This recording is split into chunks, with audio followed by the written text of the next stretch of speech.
Supreme কোর্টে আজকের যে শুনানি পর্ব এই আরজিকর মামলার সেটা শেষ হয়েছে এবং এই প্রশ্ন সামনে আনা হয়েছে একাধিক আইনজীবীর তরফে যে একেবারে ক্রাইম সিনে অন্তত 4 জন উপস্থিত ছিলেন, তাদের মধ্যে কেউ কেউ রাজ্য মেডিকেল কাউন্সিলের নির্বাচিত সদস্য।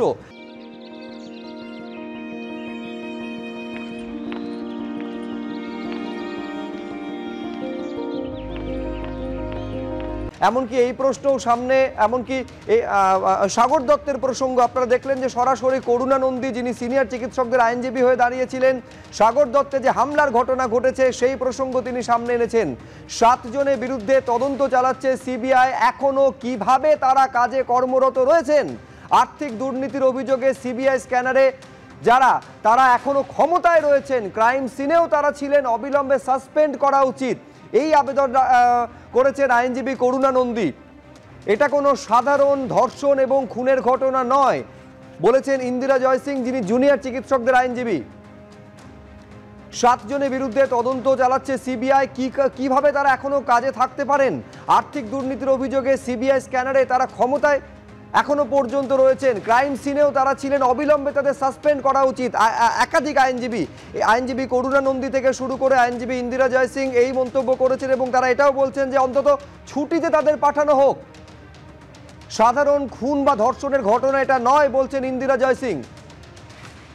চিকিৎসকদের আস্থা অর্জনে এই 7 জনকে সাসপেন্ড করা উচিত, সাসপেন্ড করা না গেলে 7 জনকে ছুটিতে পাঠানো হোক।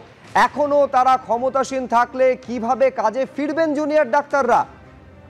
আইনজীবীদের তরফে এই প্রশ্নকেও সামনে আনা হয়েছে। রাজ্যের তরফে দাবি করা হয়েছে যে 5 জনকে ইতিমধ্যেই সাসপেন্ড করা হয়েছে।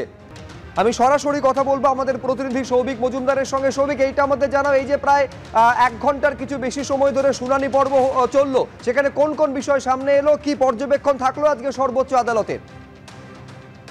সর্বোচ্চ আদালতের যে বক্তব্য, সেই বক্তব্য অনুযায়ী দেখা যাচ্ছে মূলত তারা কিন্তু নিরাপত্তার বিষয়টা নিয়ে চিন্তিত। কারণ চিকিৎসকদের তরফ থেকে প্রথম থেকেই একটা অভিযোগ করা হচ্ছিল যে তাদের হাসপাতালে সার্বিক নিরাপত্তার বন্দোবস্ত নেই। ফলত তুমি জানো যে কলকাতা হাইকোর্টের তরফ থেকে বিভিন্ন ক্ষেত্রে নির্দেশ দেওয়া হয়েছিল যে চিকিৎসকদের জন্য উপযুক্ত বিশ্রাম কক্ষ তৈরি করতে হবে, তাদের জন্য ক্লোজ সার্কিট ক্যামেরা বসাতে হবে, তাদের জন্য পর্যাপ্ত নিরাপত্তার রক্ষীর বন্দোবস্ত করতে হবে। ফলত এই ধরনের যে কাজ রয়েছে সেই কাজগুলো কত দিনের মধ্যে সম্পন্ন হবে সেটার জন্য সুপ্রিম কোর্ট কিন্তু চিন্তিত ছিল। ফলে তুমি জানো শেষ দিন যখন সুপ্রিম কোর্টে শুনানি হয় সেই সময় কপিল সিব্বাল রাজ্যের আইনজীবী, তার বক্তব্য ছিল 14 থেকে 15 দিনের মধ্যে এই গোটা কাজটা সম্পূর্ণ হবে।